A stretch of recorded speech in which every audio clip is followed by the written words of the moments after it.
Nəriman Nərimanov haqqında xatirələr. Mən balaca olanda onu öz gözlərimlə görmüşdüm.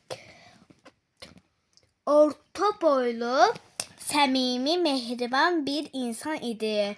Köynəyi qar kimi ağ, kostyumu ütülü, sərgəli və təmiz olardı.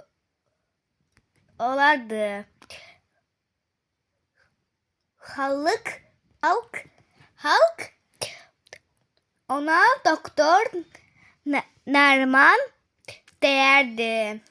Xəstə uşaqları müalicə edir, onlara dərman, şirniyyat, şəkil kitablar verirdi. Axı o həm də yazıcı idi. Doktor Nəriman hamını diqqətlə dinləyərdi. Hamıya kömək edərdi. Uşaqlara üçün çoxlu məktəb, körpələrə ev və uşaq bağçaları